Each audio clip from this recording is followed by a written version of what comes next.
Hello and welcome to another edition of the Watchful Citizen, a public access cable program brought to you by the Lancaster County Democratic Party. My name is Benny Shobe and I'm your host. Today we have on set School Board Member Ed Zimmer. Ed, thank you for joining us for the program today. Thanks for inviting me, Benny. I appreciate you coming on because I'm really confused about the school board system. We often refer to it as LPS, Lincoln Public Schools. But what is the official title and what is your official title? I'm a member of the Board of Education of Lincoln Public Schools. I think on our state income tax we're Lancaster District Number 001, but I think LPS works better. LPS, we often say LPS, thank you. So what does a board of Education member for the Lincoln Public Schools do? What are your job duties? We are the governing board. The seven of us together represent the citizens. The citizens own the public school system. And so we are the owner's representatives. Board members don't run the system. We hire people to do that. We hire a superintendent. He hires the rest of the staff. He or she hires the rest of the staff. But we are the ones who set the budget. We hire the superintendent. We are the supervisors of the superintendent. We set the policies of the district. So we are the governing board. It's important to us to remember and people to recognize we're not the administrators. We are lay people representing all the citizens of Lincoln who own this public school system. That is something that you said that I assumed you ran the school system. I think that's what many of us assume, but you're the governing body. How long have you been a member of the Board of Education? I was appointed in 1996 and then elected in 1997, so quite a while. Quite a while. So you're an old hand at it, as I've heard recently. Older and older. So why? Why the public school system? I can tell there's a passion to give back to the community, but why did you choose the Board of Education? I think it's such an important component of our community. It's easy to say it serves the children, and certainly it does, but I think it really is one of the key institutions in the community. And by educating the children of Lincoln, it strengthens our economic base, it gives them a chance at citizenship and a productive and meaningful life. I think it's just woven into what a community is about, and so it's an honor to spend some time being part of that system. So you are a member of the board. How many members are there entirety on the board? There's 7 of us on the board. And how do you represent the entire city, or how does the representation break down?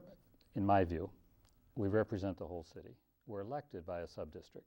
I am the representative of sub-district 4, and that's most of our districts have center of Lincoln and then kind of go out roughly like a poorly cut pie to the edge of the city, so that we've got a range of neighborhoods within our district. You can't draw all 7 perfectly to have equal representation and be a tidy geometric pattern. But my District 4 goes from down near Woods Park. I live just on the east side of Woods Park, and then extends northeastward up through Hartley and part of Clinton and part of Belmont, all the way out to Fallbrook is the... Wow, that's quite a ways west, farther west than I thought. Farther west edge of my district. I did look at a map earlier in the week before our show and thought, that is an oddly shaped district. And thank you for the landmarks. It looks like a pie, but a pie that didn't come out of its pan very well. The first slice, it never comes out as tidy as the others. How many other board members, again, are there? There are 7 total. And you're in District 4. I'm District 4. So you explain to me, how many schools, how many students? Tell us something about LPS. This is a very large community institution. We serve nearly 38,000 school children from pre-K, preschool, through 12th grade, but under the Nebraska Constitution, some of our students who need the service stay till they're 21. We have 6 comprehensive high schools. We have other high school programs. Bryan Alternative Focus Program is a alternative high school, but it's not. We have 6 comprehensive high schools, the large ones. Would we first say it's comprehensive, or what we traditionally know as a high school? Yeah. Okay. But Bryan is very much a high school in the old Hawthorne building on South 48th, but a Yes. smaller program. What we call the Zoo School, which is a science-focused program, Arts and Humanities program just across from Lincoln High, entrepreneurship program, and ITFP, Information Technology Focused Program. Some of these, and we just at our most recent meeting put a bond call before the voters.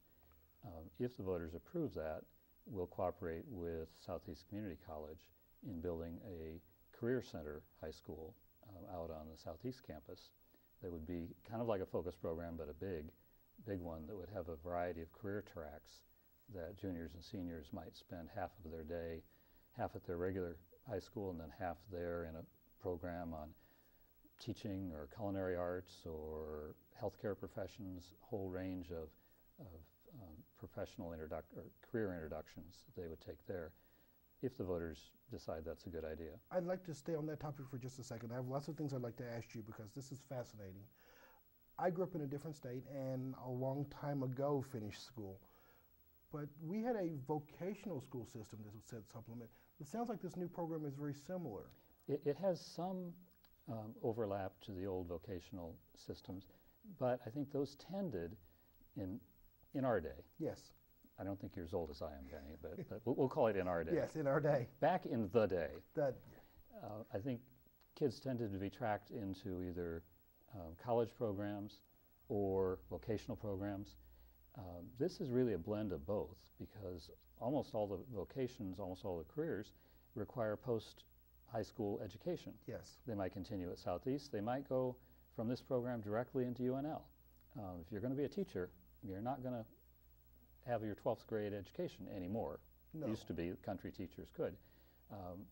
So a lot of the professions, a lot of the career tracks that this program would have are really preparing you. I think all of them are preparing you for further education. But it's try to help students get excited about something early on, help them graduate from high school, and have an idea where they want to head beyond that. So it takes some of those concepts of the old vocational programs, but I think really is broader and richer. And it's trying not to say, well, we don't think you're college material.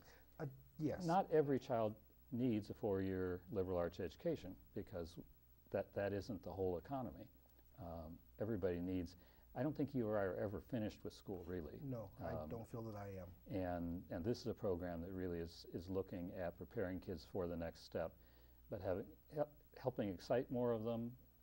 Anything we can do that helps prepare them better, get them through high school, but also seeing what kind of future is out there for them, I think is the kind of thing we need to be doing.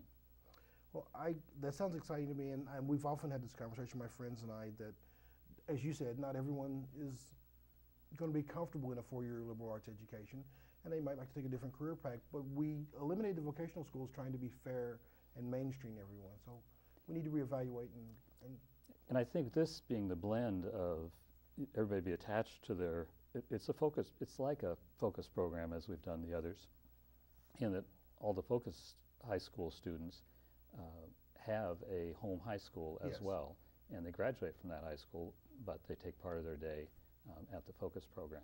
And I think this isn't the focus program on steroids, but I think some of what we've learned, a lot of good things we've learned from the focus programs can carry over into the Career Center.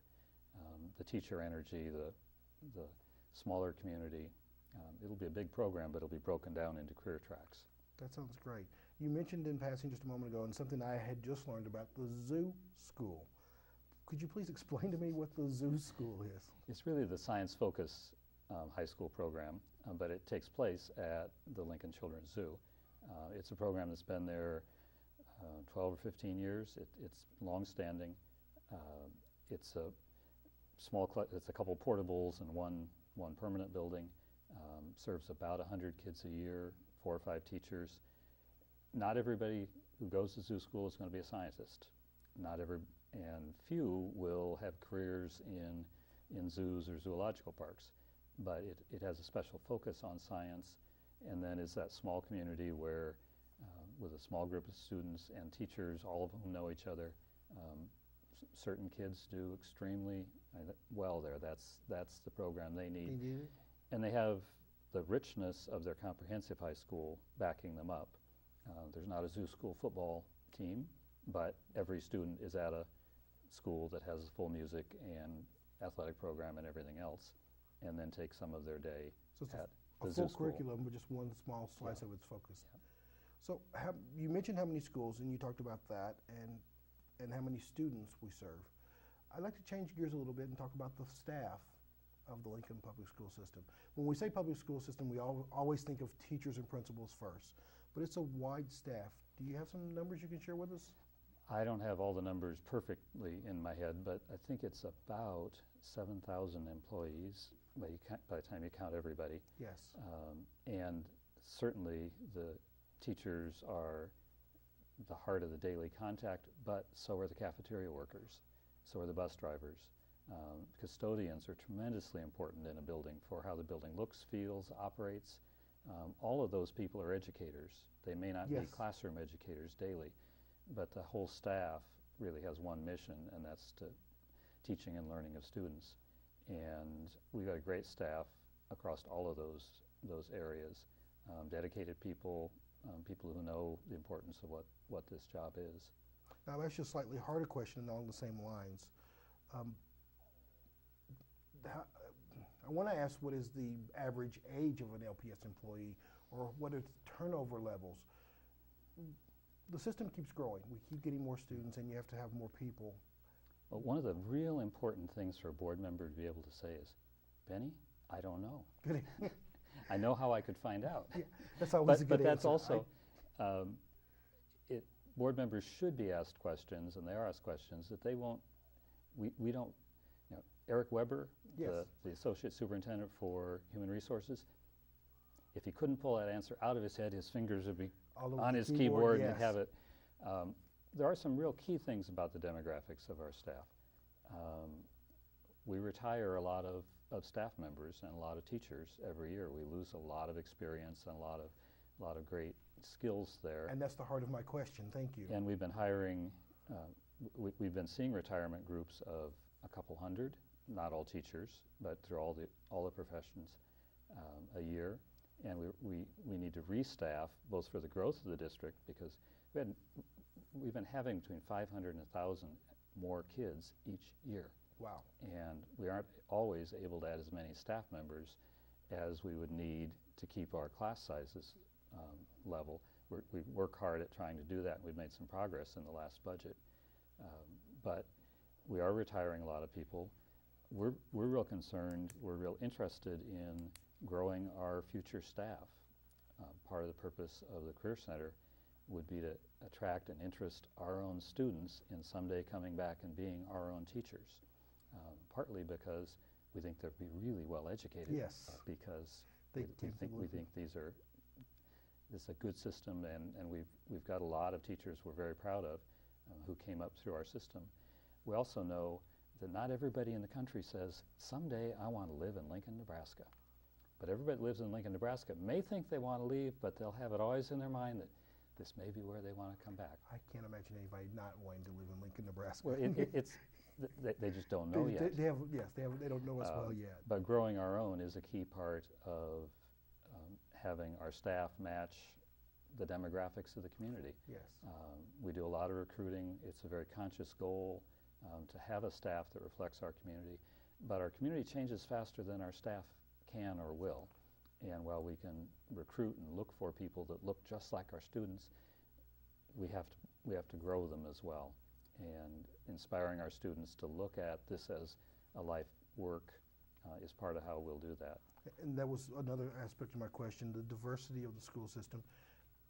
How difficult is it? Are you getting lots of applicants for positions? I know it is a key focus, and I think we'll never be as successful in attracting a diverse staff as we wish to be. So it always has to remain a focus. The demographics of Lincoln, of our young people, are different than the demographics of our teachers or our professionals available. We do recruit around the country. We try to make clear that this is a wonderful system with lots of great opportunities for the kind of success that educators want to have, but we're never quite there. And we have a ways to go, admittedly. But we recognize the value that having a diverse staff brings to the system, this community, and the students particularly. You mentioned earlier in our conversation that you've been on the board for a few weeks, few months, some time. We recently hired a new superintendent to the school system. Can you tell me what's life like with the superintendent, Dr. Joel, and how is it compared to previous administrations? I was trying to think, doing a little quick math problem. I think I've been on the board about 200 months. we could take that into weeks, but yes, they were pushing towards 1,000. Yeah, that sounds glamorous, but yeah, no. I've worked with 3 superintendents, Phil Scoe, Susan Gorley, and Steve Joel. There are certain things that superintendents, in my experience, have in common. They also bring very different strengths to the job because they bring their individual personalities and backgrounds. And somebody has to have passion for the work. They all have that passion for education, for making a difference in the lives of children, and all of them have demonstrated that. Steve Joel, they've come to us from all over the country. Phil Scoe grew up in Michigan, and Susan Gorley, northwest part of the country. Steve Joel's a Long Island guy. You can hear that a little bit now and then as Steve talks. I'm sorry, Long Island? I thought you were going to say Grand Island for a second. Long Island. Long Island. Yes. And then came to Doane College, and his whole professional career has been in Nebraska and Kansas. So he brings in both kind of national perspective and a very deep roots in the Midwest. His whole adult life really has been as an educator in the Midwest. Very passionate about students, very passionate about individual students. He has a great background, having come in his most recent experiences from Beatrice and Grand Island. It's smaller systems that have some of the same issues and challenges we do, and he also, I think, brought a knowledge and appreciation of Lincoln Public Schools, because you don't work in Beatrice and Grand Island and not be affected and not have an idea of what's happening in Lincoln and Omaha and throughout the state. He's very interested in the technological issues that are pushing education and changes in the classroom. He has a national perspective and is affiliated with a lot of groups to try to keep us moving forward. I don't think we're on the cutting edge technologically. It's hard as a bigger district to match what some smaller districts can do, but we're very interested and we're making some good strides there. This Career Center is a very strong interest of his.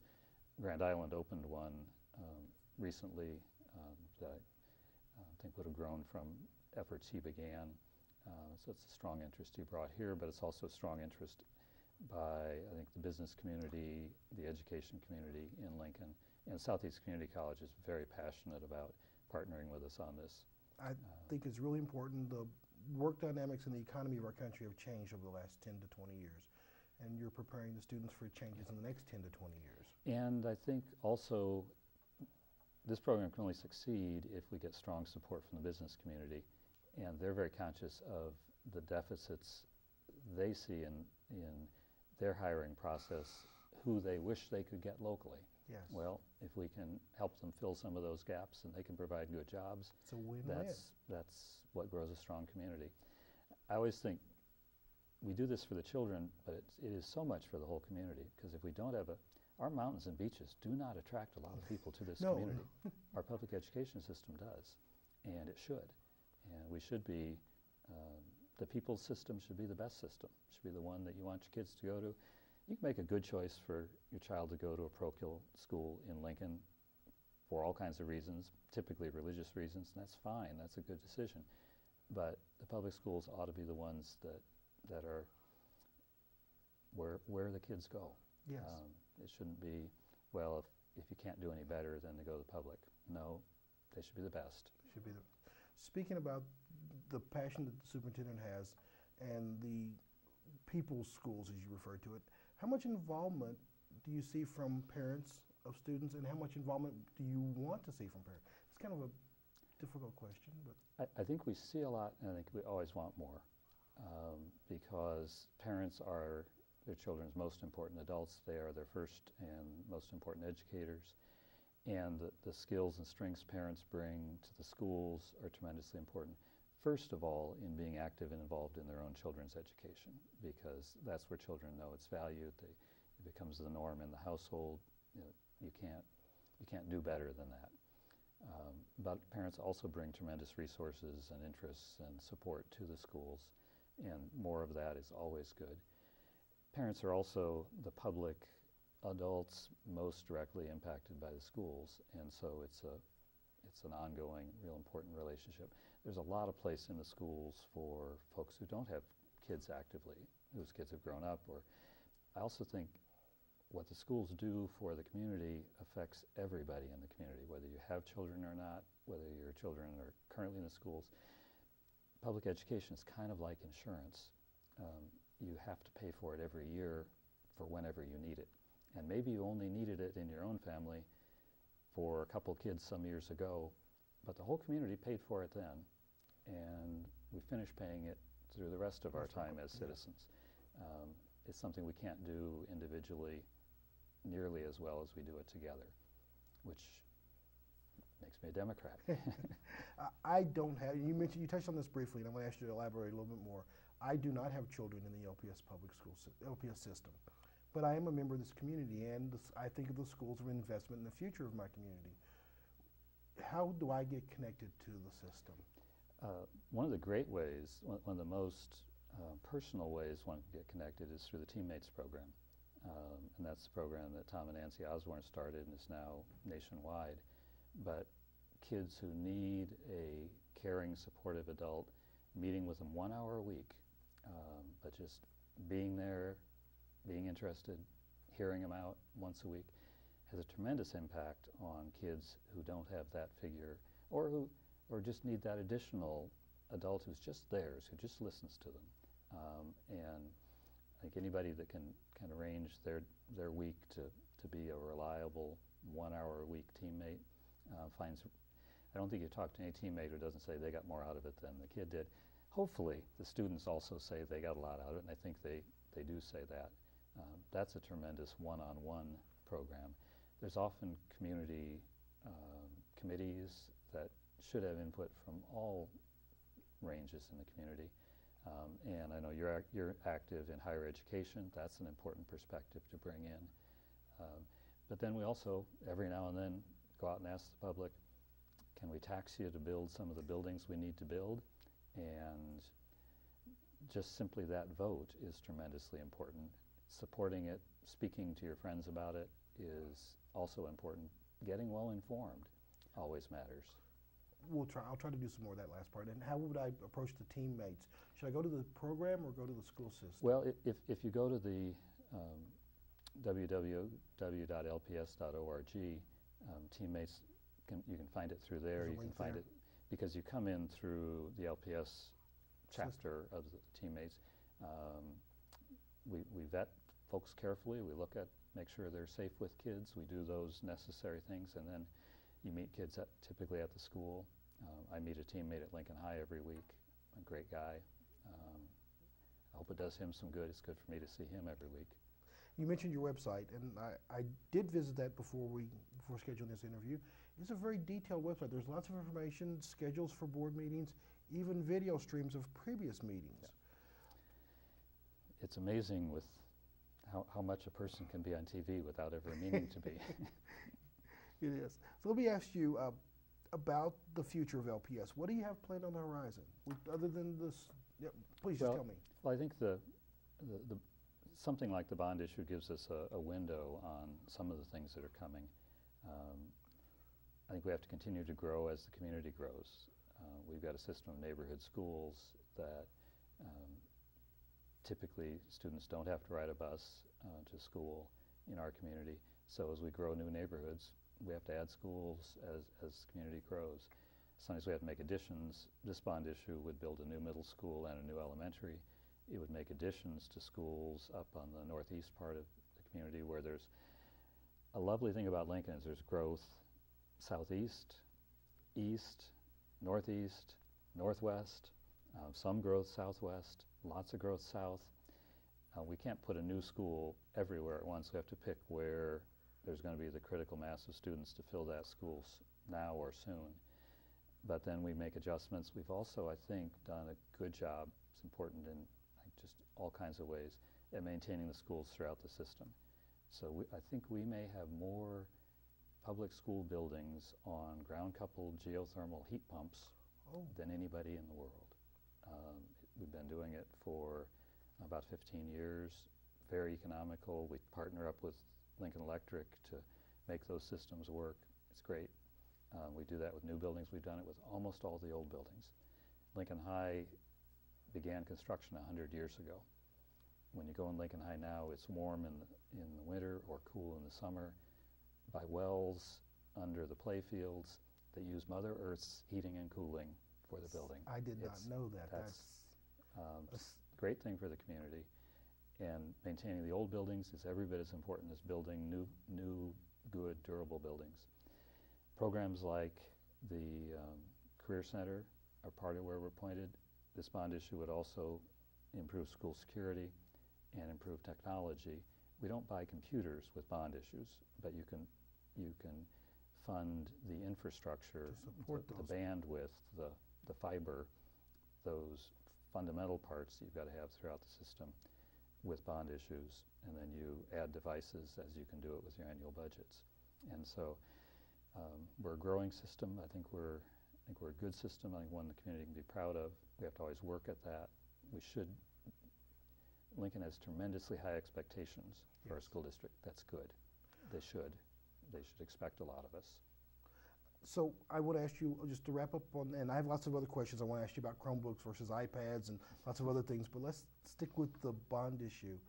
And how does an individual get more information? And how do you speak to members how does someone in the community who wants to talk to the board, how do they interact? If they look at our website and go to the board site, all of us have our phone numbers and our emails right there on the board website.